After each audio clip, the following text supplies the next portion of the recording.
अब विचार करिए वैशेषिक लोगों का मत में जो समवाय है उसमें जाति मानने पर आत्माश्रय अन्योन्य आश्रय चक्र का अनवस्था दोष आ रहा था, इसलिए आपने उसको नित्य और एक मान लिया। ठीक है। और वैशेषिक मत में समवाय का प्रत्यक्ष भी नहीं होता, समवाय अतीन्द्रिय अनुमान सिद्ध करते समवाय अतीन्द्रिय। क्यों? आत्मान्यत्व सती असंवेत भावत्वात् आकाशादिवत, वह अतीन्द्रिय है आकाश के समान। आदि मैंने काल और दिक के समान, आकाश काल दिक, ये सब अतीन्द्रिय है क्योंकि ये सब आत्मा से भिन्न है और असंवेत भाव पदार्थ है। किसी में भी समवाय समझ से रहने वाले भाव पदार्थ नहीं है। जो कहीं समवाय समझ से रहता हो उसका तो हम कोई ना कोई इंद्रिय से प्रत्यक्ष कर ही लेते हैं। आकाश काल दिक ऐसा है कहीं भी समवाय समझ से रहते नहीं, बल्कि सभी इन्हीं में ही रहते हैं संयोग आदि संबंधों से। इसलिए आकाश काल दिक जिस प्रकार से आत्मभिन्न होते हुए असंवेद भाव पदार्थ है और वे अतीन्द्रिय हैं, उसी प्रकार समवाय भी आत्मा से भिन्न होता हुआ असंवेद भाव पदार्थ होने के नाते यह भी अतीन्द्रिय है। यह अनुमान से बहुत सुंदर ढंग से इन्होंने सिद्ध कर लिया। केवल समवाय अतीन्द्रिय इतना ही नहीं इस पर, लेकिन समवाय यदि अतीन्द्रिय है अनुमान से सिद्ध है तो हमें सब पूछेंगे आपसे वास्तव समवाय है भी कि नहीं। जिस तुम अतीन्द्रिय कह रहे हो, नित्य कह रहे हो, एक कह रहे हो, सब बात की बात है। पहले है तो सिद्ध करो कोई समवाय नाम का संबंध है भी। ये जो है ही नहीं उसकी तुम व्याख्या किए जा रहे हो, ऐसा है वैसा है ये है वो है। पहले संबंध को सिद्ध कीजिए। समवाय नाम का संबंध दुनिया में है, फिर उसका लक्षण आदि बताइए, फिर विचार किया जाएगा वही अतीन्द्रिय की सेंद्रिय है। कहते बात सही है, वो आसानी से सिद्ध है, इसलिए हमने जो है आपको नहीं बताना चाह रहे थे। सबको अनुभव सिद्ध है, क्या बताना, लेकिन तुम जानना ही चाहते हो तो सुन लो, वो भी अनुमान से हम बता देंगे तुम। रूपवान घटः ज्ञान हुआ, रूपवान घट, इसका तो रूप और घट का पीछे कोई ना कोई संबंध होगा ना। क्या संबंध है? उसके नाम समय मानना पड़ेगा। उसी वजह जैसे दंडी पुरुष बोला हमने, दंडवान पुरुष है, विशेषण है दंड, दंड वाला यह आदमी है। तो दंड और पुरुष के बीच कोई ना कोई संबंध मानोगे कि नहीं मानोगे? विशेषण विशेष से विशिष्ट जो ज्ञान होता है हमेशा वह ज्ञान में कोई ना कोई संबंध विशेषण विशेष के बीच में जरूर होता है। जैसा दंड और पुरुष, दंड विशेषण है, पुरुष विशेष है। हमें दंडी पुरुष विशिष्ट ज्ञान हुआ है, इसका मतलब है उस दंड रूपा विशेषण का पुरुष रूपी विशेषण के साथ कोई न कोई संबंध आपको जरूर मानना पड़ेगा। और दोनों द्रव्य होने के नाते आप हमें क्या मानते हो? संयोग संबंध मानते हो। यथा उसी प्रकार से रूपवान घट, यह भी विशिष्ट ज्ञान है, विशेषण रूप है, विशेष घट है। ऐसे विशिष्ट ज्ञान होने के नाते यहाँ भी कोई न कोई संबंध होना ही चाहिए। और दोनों के दोनों द्रव्य न होने से एक गुण है, एक द्रव्य है, अतएव संयोग नहीं हो सकता, स्वरूप भी नहीं हो सकता, किंतु कोई अतिरिक्त मानना पड़ेगा, तादात्म्य नहीं हो सकते हैं तो समवाही माना जाएगा। इस प्रकार से अनुमान कर रहे हैं। रूपवान अयं घटः यदि विशिष्ट ज्ञानम, ये पक्ष है। विशेषण विशेष उभय संबंध विषयकम भवति, विशेषण और विशेष इन दोनों के संबंध उसका ज्ञान का विषय जरूर होगा। क्यों? विशिष्ट ज्ञानत्वात् 520 पृष्ठ में दंडी थी विशिष्ट ज्ञानवत, दंडी ऐसा विशिष्ट ज्ञान के समान। रूपवान घटिति विशिष्ट ज्ञान पक्ष है, विशेषण विशेष उभय संबंध विषय होगा वो ज्ञान। क्योंकि विशिष्ट ज्ञान होने से इसे दंडी पुरुष विशिष्ट ज्ञान के समान, इस अनुमान के द्वारा समवाय की सिद्धि होगी। रूपवान घट इस विशिष्ट ज्ञान का जो विषयभूता संबंध है वह संयोग नहीं हो सकता, स्वरूप नहीं हो सकता, तादात्म्य नहीं हो सकता, और होगा क्या? इसलिए एक अतिरिक्त वस्तु माननी पड़ेगी, वहां पर वो है समवाय नाम से। न्यायिक लोगों में एक नियम है, उनका कहना है समस्त संबंधियों का प्रत्यक्ष संबंध का प्रत्यक्ष में कारण होता है। जैसे आपने दंड भी देख रहे हो, पुरुष को भी देख रहे हो, तब दंड और पुरुष के बीच का जो संयोग संबंध है तभी आपको प्रत्यक्ष होता है। ये दंड ना दिखाई दे, पुरुष ना दिखाई दे, तो वे संयोग आपको नहीं दिखेगा। इसने एक नियम बना लिया है, संबंधी नाम प्रत्यक्ष संबंध प्रत्यक्ष। ये संबंधियों का प्रत्यक्ष ना हो, संबंध का प्रत्यक्ष नहीं होगा। ऐसी स्थिति में बहुत समस्या हो जाएगा समवाय के लिए, इस नियम को लेकर चलेंगे तो, है ना। कि समवाय को जहां जहां मान रहे हो, बहुत सारी ऐसी चीजें जो प्रत्यक्ष होती है। भाई परमाणु में रूप के अपने माना, परमाणु प्रत्यक्ष होता है क्या? उसका रूप प्रत्यक्ष होता है क्या? उन संबंधियों का प्रत्यक्ष हुए ना समवाय कैसे मानोगे? क्या आपने कहा संबंधियों का प्रत्यक्ष हुए बिना हम संबंध का प्रत्यक्ष मानते ही नहीं। ऐसे में समवाय कैसे सिद्ध होगा? तब इसलिए हम कहेंगे भाई उनका वो जो नियम है नैयायिकों का, वह संयोग संबंध के लिए है, अन्य के लिए नहीं हो सकता। वह केवल संयोग के लिए, उसको सर्वत्र कोई भी संबंध करके अन्वय नहीं करना। उसको संबंधियों का प्रत्यक्ष होने से संबंध का प्रत्यक्ष होता है, जो बात कहा जा रहा है वह संयोग संबंध मात्र के विषय माननी चाहिए, सार्वत्रिक नहीं हो सकता। कि समवाय संबंधियों का प्रत्यक्ष हुए बिना भी समवाय का अनुभव होता है। समवाय संबंधियों का प्रत्यक्ष हुए बिना भी वह समवाय संबंध को मानना पड़ेगा। यदि नहीं मानेंगे तो कारण में नहीं विद्यमान वस्तु कार्य में कैसे आ जाएगा? यदि परमाणु में रूप ना होता और रूप किसी संबंध से परमाणु में ना होता तो द्विणुक में कैसे आ जाता रूप? इसे आपको मानना पड़ेगा परमाणु में रूप है। ये रूप है तो किस संबंध से है? समवाय माननी पड़ेगी, भले कोई दिखाई न दे या न दे, क्यों कार्य में आ रहा है ना रूप रसगंध वगैरह। जिसमें रूप रसगंध वगैरह कार्य में आ रहा है, इसलिए आपको परमाणु में रूप रसगंध वगैरह मानना पड़ेगा कारण में भी।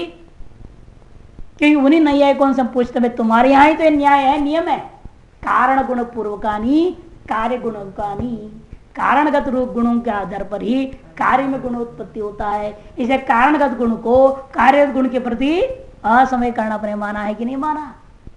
तंतु रूप को पट रूप के प्रति असमय कारण अपने माना है। इसीलिए समवाय के मामले में तो आप कह नहीं सकते कि संबंधियों का प्रत्यक्ष होगा तो संबंध का प्रत्यक्ष होगा तभी हम मानेंगे, नहीं तो नहीं मानेंगे, बात लागू नहीं हो सकता। और दूसरी बात, नवीन नैयायिक लोग जो है समवाय को अनेक मानते हैं, एक समवाय नहीं है। एक समवाय नहीं, अनेक है। क्यों? उनका कहना है कि देखो जल में जो गंध है, पृथ्वी में जो गंध है, दोनों की समवाय अलग अलग माननी पड़ेगी। कि पृथ्वी में जो उसका गुण है वो जल में जो आया है परंपरा से, पृथ्वी संयोग की वजह से आया है। तो समवायों में अंतर करने के लिए आपको मानना ही पड़ेगा।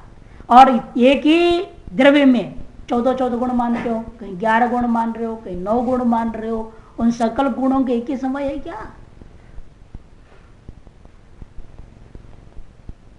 और समस्या वहां आएगी, हमारे आम सब खराब हो जाएंगे, आम बिगड़ जाएगा मामला, आम का मामला। ऐसे भी आम देखे जाते हैं, कहां रस मात्र बदल रहा है, बाहर रूप रंग तो हरा ही रह जाता है। रस का समवाय बदला, रूप का समवाय नहीं बदला। कहीं चारों बदल रहे हैं, रूप रसगंध स्पर्श, कहीं 2 बदल रहे हैं, कहीं 3 बदल रहे हैं, कहीं एक ही बदल रहा है। ऐसा में क्या मानोगे आप? इसे सबका समवाय अलग अलग माननी पड़ेगी। जिस समवाय संबंध से रूप था वो समवाय संबंध वाला रूप बदला नहीं, जिस समवाय संबंध से रस था वो बदल गया। इसलिए प्रत्येक गुण का अपने अधिकरण में समवाय अलग अलग अनेक समय मानना पड़ेगा, ये उसका कहना है। लेकिन हम लोगों का कहना है कि नहीं, निरूप निरूपक भाव की वजह से एक सी व्यवस्था बन सकती है। रूप रसगंध में भेद है ना, उसी से व्यवस्था हो जाएगा। समय में भेद मानने की क्या जरूरत है? औपाधिक भेद, रूप निरूपित समवाय, रस निरूपित समवाय, ये अलग अलग है। ये निरूपक बदल गए तो निरूपित वस्तु में भेद दिख रहा है। इसे संबंध में भेद होने की कोई जरूरत नहीं। ये वैशेषिकों का तर्क है, इसे समय को एक मानते हैं। उधर प्राभारक मीमांसक भी अनेक मानने के साथ साथ समय को अनित्य भी मानता है।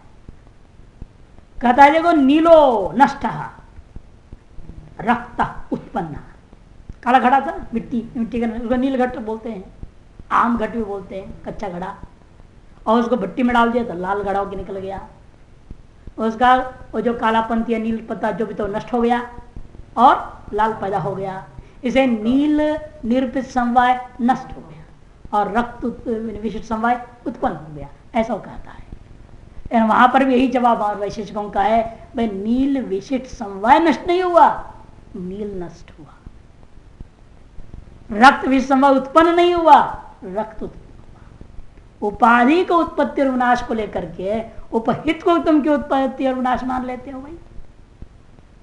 समवाय तो उपहित वस्तु है, उसकी उपाधि है नील और रक्त आदि। इसे उपाधियों का उत्पत्ति विनाश हुआ है, उपहित समवाय का उत्पत्ति नाश नहीं है। इस तरह से प्रभाकर में मास को जवाब देते हुए एक नित्य एक सब सिद्ध कर देता, अनेक खंडन कर देता। और कुमार भट्ट का कहना है इस समय मानने की जरूरत नहीं। वेदांति भी कहता है समय की कोई जरूरत नहीं, ताजा तो सब काम चलेगा।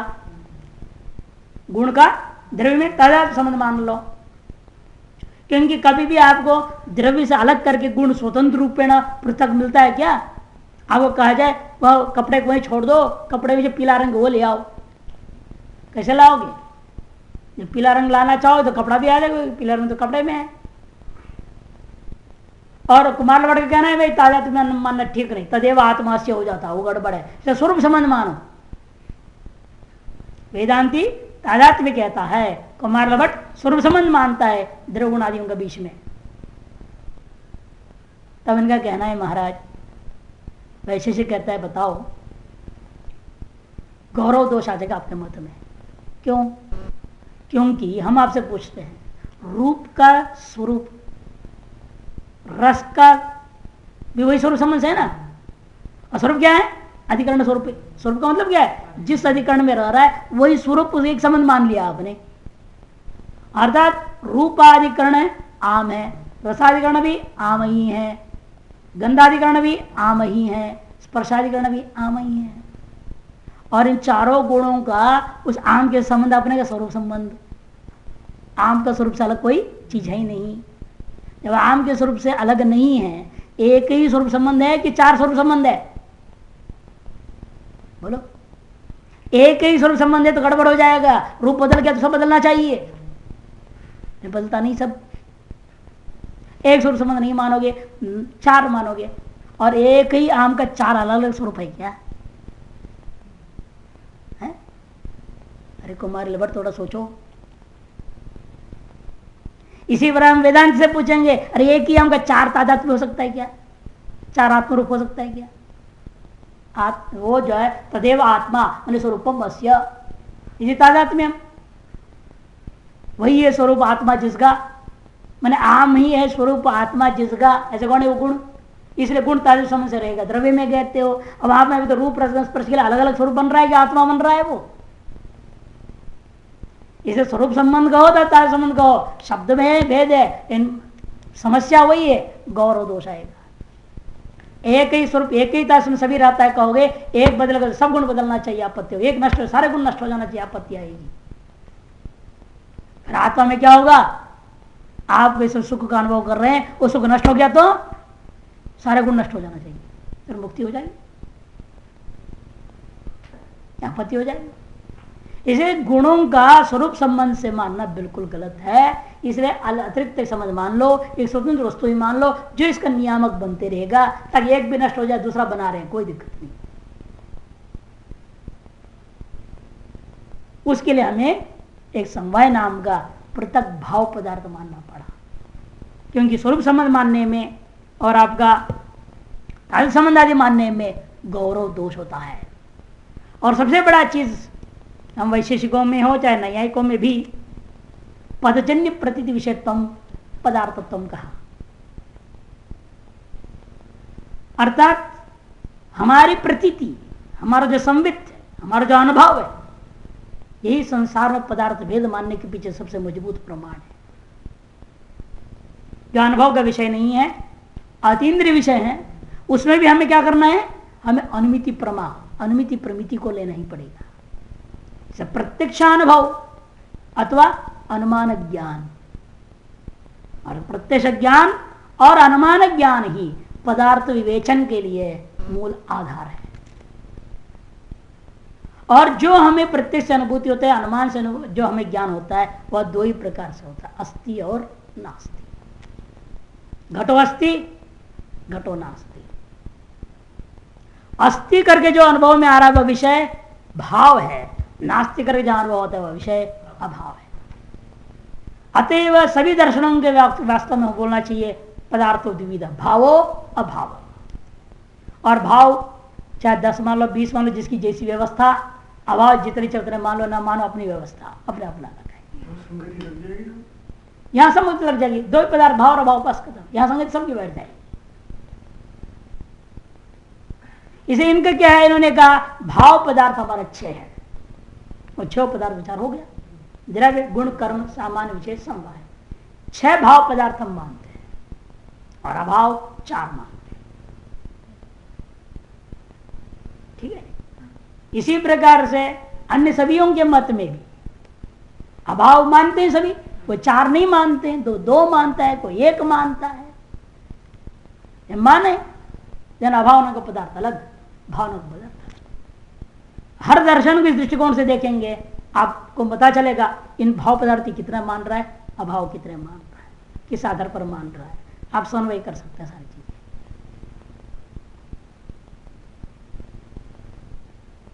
अब अभाव पदार्थ विचार आरंभ होता है, इस तरह भाव पदार्थ विचार समाप्त हो गया।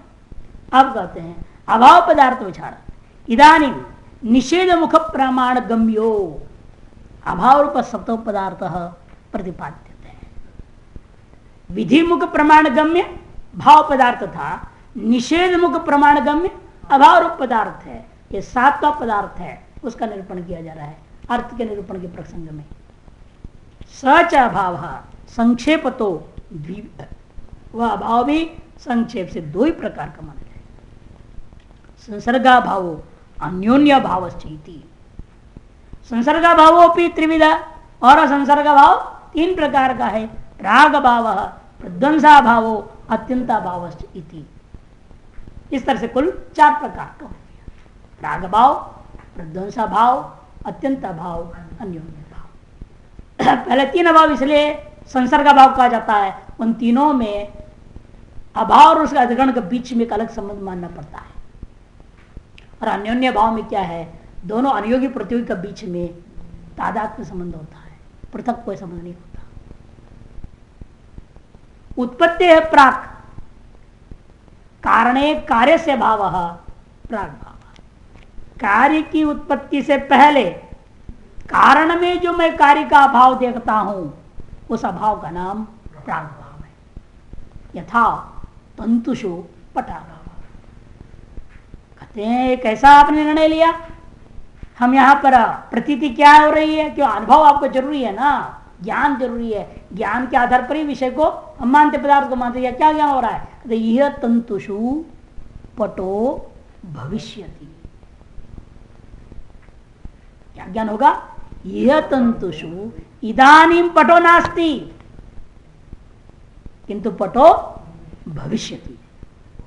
इन तंतुओं में इस समय भले कपड़ा नहीं है, लेकिन भविष्य में आगे जाकर कपड़ा पैदा होएगा।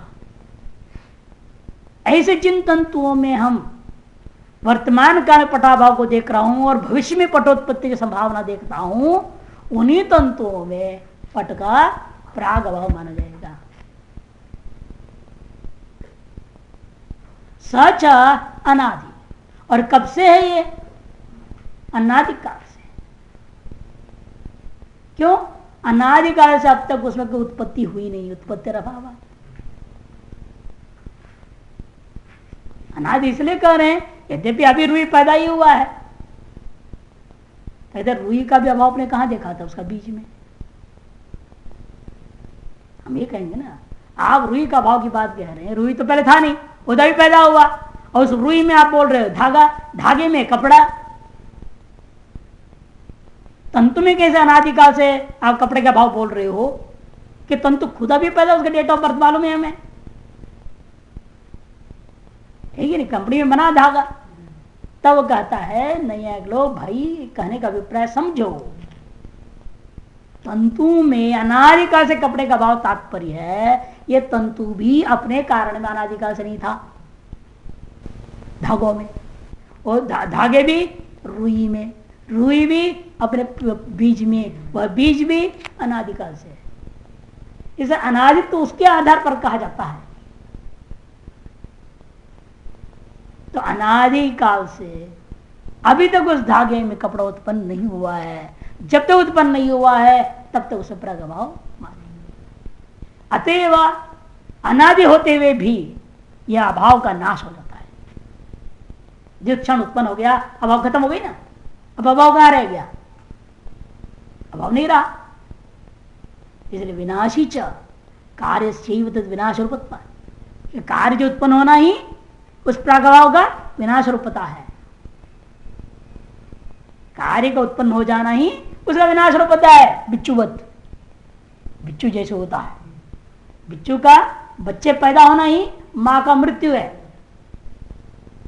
ओ पैदा ही होते मां को फाड़ के खा करके, मां का पेट पुट सबको खा पी करके बाहर निकलते। बड़ी विचित्र कैसे संसार बनाया भगवान ने, इसी विचित्र माया बना रखा है, आश्चर्य होता है।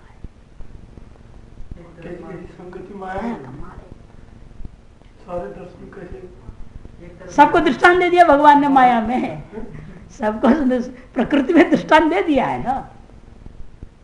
अभी कह नहीं सकते इसका, इनके लिए कहां दृष्टांत है प्रागभाव के लिए है? तो बच्चे तो बाहर नहीं दिख रहे थे, उनका प्रागभाव है, मां तो गर्भिणी दिख रही है, जैसे पैदा तो मां मर गई, खत्म हो गया प्रागभाव, खत्म। विनाशी च कार्य से तद विनाश रूपत्वात्, उत्पन्न से कारण अभाव प्रध्वंस भाव। अब उत्पन्न से कारणे अभाव प्रध्वंस भाव। दूसरा वह है उत्पन्न होने के पश्चात उत्पन्न हुए कार्य का जो उसे कारण में अभाव दिख रहा है। उत्पन्न हो गया है, धागे में कपड़ा पैदा हो गया, प्राग भाव तो नष्ट हो गया, लेकिन उन्हीं धागों में अब कपड़े का फिर अभाव दिख रहा है। कपड़े का रहते वक्त भी कपड़े का अभाव दिख रहा है, उस अभाव का नाम प्रध्वंस भाव है। कि जिस दिन कपड़ा नष्ट होगा उस कपड़े का अभाव कहां रहेगा? उन्हीं धागों में रहेगा।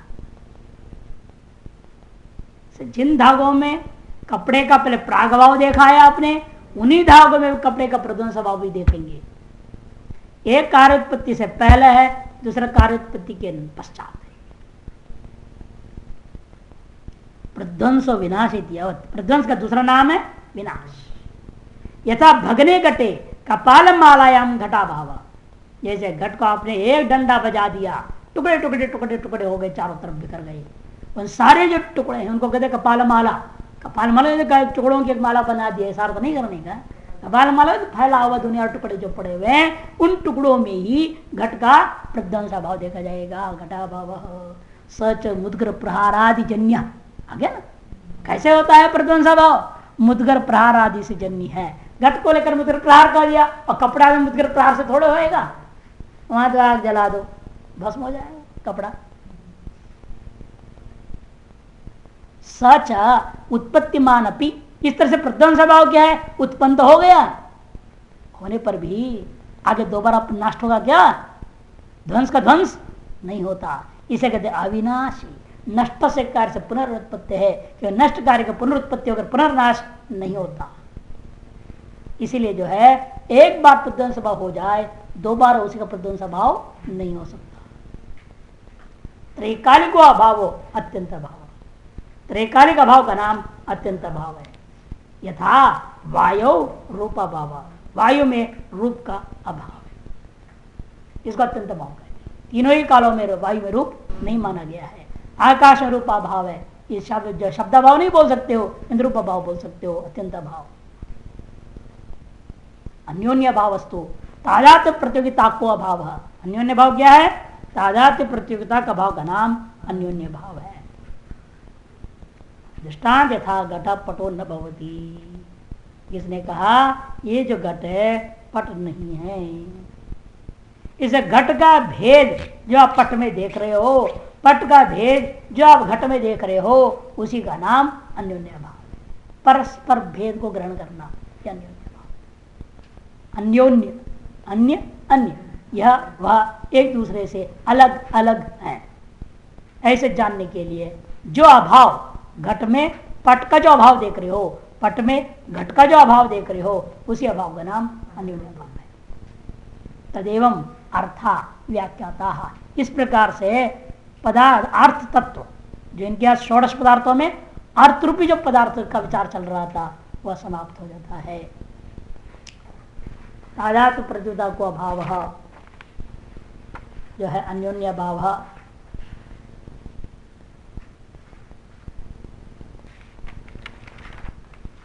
इनका अलग लक्षण भी थोड़ा थोड़ा ही दिखा रहे हैं। यदि मूल में कह ही दिया था, फिर भी दोबारा अनादि शांता प्राग भाव, जैसे तर्क संग्रह आपने देखा ही है। उत्पत्तिमान अभाव प्रध्वंसाभाव, उत्पत्ति अनंत प्रध्वंसाभाव भी कहा, सादर अनंत प्रध्वंसाभाव भी कह दिया। अलग शब्दावली है इनका न्यायिक कार्यों के हिसाब से।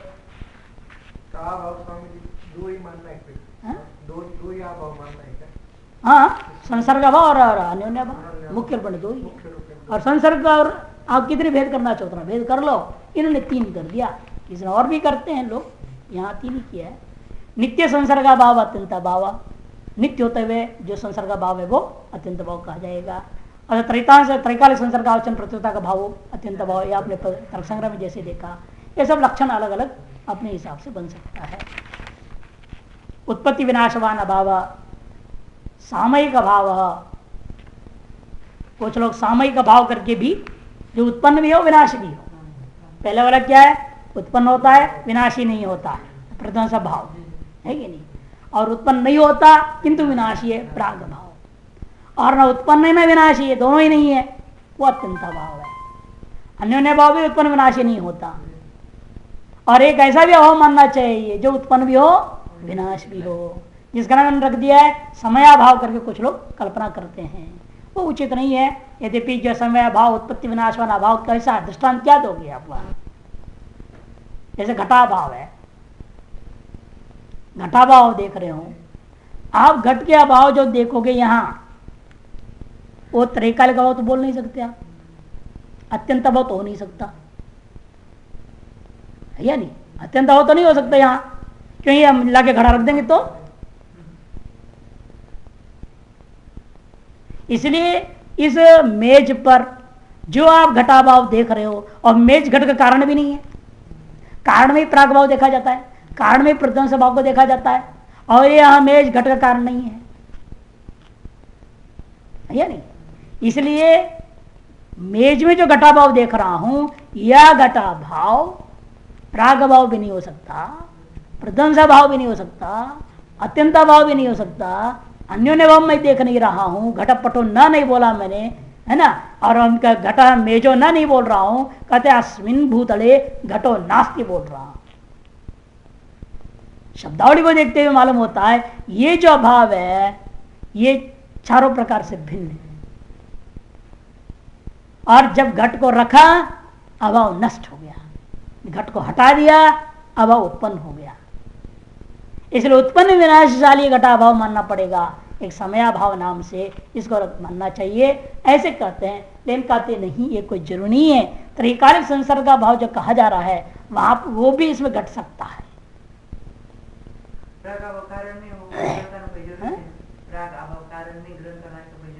नहीं नहीं नहीं नहीं, प्रागो तो कारण में ग्रहण होता है हमेशा ही, हमेशा ही प्राग और प्रध्वंसा दोनों ही अपने कारण में देखा जाता है, और कहीं देख ही नहीं सकते। कहाँ देखोगे प्राग भाव? किसके प्राग भाव कहाँ देखो, बताओ दृष्टांत दो। हाँ वो प्राग भाव थोड़ी है ना ना, क्योंकि प्राग भाव बोलने के लिए अभी आपको क्या बताया था, यह तंतुषु पटो भविष्यति, ये ज्ञान, इस ज्ञान के आधार पर मान रहे प्राग भाव प्रध्वंसा भाव। यह तंतुषु पटो नष्ट, इन्हीं तंतुओं में कपड़ा नष्ट हो गया, ये प्रधान स्वभाव की प्रतीति है। मैंने कारण में ही अभाव की प्रतीति होती है ना। अभी पहले इसलिए आरंभ में मैंने शुरू भी करते क्या कहा था, इस प्रकरण को शुरू करने से पहले हम लोग जो भी पदार्थ मानते हैं प्रतीति के आधार पर मानते हैं, यानी कि मनमान में कहीं भी कुछ भी मान लो, ऐसा नहीं चलेगा। वैसे प्रतीति हो रही है क्या आपको, यह भूतले घटो भविष्यति होता है क्या, यह कपाले घटो भविष्यति होता है, यह कपाले घटो नष्ट होता है, लेकिन यह भूतले घटो भविष्यति कभी नहीं होता। इसलिए भूतल घट का प्रागभाव या प्रधान स्वभाव नहीं देख सकते, इसलिए भूतल में अत्यंत भाव देखते हैं। अत्यंत त्रैकालिक कैसे मानते हैं वो, माने देश अवच्छेदेन, कालावच्छेदेन, अवच्छेद भेद से व्यवस्था बन सकती है। इसलिए समयावय को अलग अभाव न मान करके अवच्छेद भेद से सारी व्यवस्था कर लेना चाहिए। इसे समयावय को पृथक अभाव नहीं मानना चाहिए, अपना इनका तर्क है। और कुछ समयाभाव नाम को भी मान लेते हैं, इसे इनके 4 है तो कोई 5 भी मान रहा है। इसी व्यवस्था जो है अपने अपने तर्क के आधार पर है, जो जितना आप सुविधा के लिए जैसे मानना चाहता है समझाने के लिए। कई बार उन्होंने क्या कहा, जैसे कर्म में भी एक ही है, सर्वम चलनात्मकम एवं। फिर कहा नहीं, शिष्य की बुद्धि को थोड़ा समझाने के लिए 5 प्रकार मान लो। बुद्धि वैशिष्ट्यार्थम, केवल आपकी बुद्धि को समझाने के लिए, पदार्थों को स्पष्टीकरण करने के लिए कहीं संख्या बढ़ाई जाती है, कहीं घटाई जाती है। जैसे न्यायिकों ने 16 कह दिया, वैश्विक ने 7 कह दिया, तो क्या फर्क पड़ा। वो तीक्ष्ण बुद्धि वालों के लिए 7 ठीक है, मंद बुद्धि वालों के लिए 16 ठीक है। उसे मंद बुद्धि वालों के लिए 25 कह दिया सांख्य ने। 100 पदार्थ तक भी 100 पदार्थ तक व्याख्या करने वाले हैं, और वेदांत एक ही पदार्थ मत दूसरा है। सबसे तीक्ष्ण बुद्धि चाहिए उसको समझने के लिए। एक पदार्थ से सारा संसार कैसा माना जाएगा, ब्रह्म आत्मा, और कोई दूसरा ही नहीं है। माया कुछ है थोड़ी, हो तो माना जा रहा है, क्यों जिसको दिख रहा है उसको माना जा रहा है। जिसको दिखाई नहीं दे, कोई प्रतीति ना हो द्वैत का, उसके माया भी नहीं। इसलिए 1 से लेकर 100 तक पदार्थ बने, विभिन्न दर्शन जो बन रहे हैं, केवल शिष्य बुद्धि की अधिकारी का भेद, योग्यता, सामर्थ्य के आधार पर है। इसे कोई गलत नहीं बोल रहा है, सब अपना ठीक ही है, हम यही कहते हैं। हाँ, अपने प्रमाण देते हैं, अपना ठोकर बोलते हैं। ताजा संबंधाचम प्रताप अत्यंता भाव, अत्यंत व अन्योन्य भाव, कई लोग विशेषा भाव, सामान्य भाव, ऐसे ऐसे अनेक भाव मान लेते हैं। और आपने वो भी देखा विशिष्टा भाव है था ना, विशेषणा भाव प्रयुक्त विशिष्टा भाव, विशेषा भाव प्रयुक्त विशिष्टा भाव, उभया भाव प्रयुक्त विशिष्टा भाव, ऐसे व्यवहार लोग कर लेते हैं। जितने जैसा मानते रहो, कोई दिक्कत तो है नहीं। प्रतीति के आधार पर व्यवस्था अब मानते जाइएगा, चल जाता है। सामान्य अत्यंत भाव, विशेष अत्यंत भाव, सामान्य अन्योन्य भाव, विशेष अन्योन्य भाव कर, अत्यंत भाव में भी सामान्य विशेष भेद से 2, अन्योन्य भाव में भी सामान्य विशेष भेद से 2, ऐसे विस्तार किया गया है लोगों को समझाने के दृष्टिकोण से। अब यह अभाव जो है अपने अधिकरण में कैसे रहता है, किस आधार पर रह रहा है। आपने इस भूतल में घटा भाव, तो पूरे भूतल में तो व्याप्त नहीं ना घटा भाव। अत्यंत भाव जब देखते हो पूरे भूतल में क्या, जितने में देख रहे उतने में ही परिच्छिन्न है। व्यासंच वृत्ति नहीं, व्यापक वृत्ति से नहीं। घटपट नो बोलते हो, घट का भेद पट में जो देख रहे हो, संपूर्ण पट में देख रहे हो। यदि देशावच्छेदन चक्षु का प्रदृश्यमान पट उतने मात्र में देख रहे हो।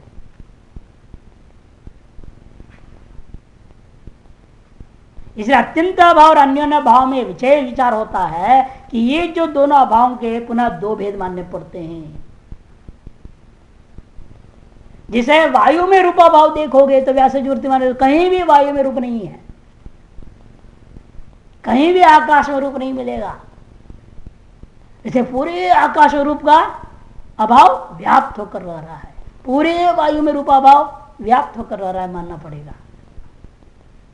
इसे कोई अभाव ऐसे हैं जो व्यासज्य वृत्ति से रह रहा है,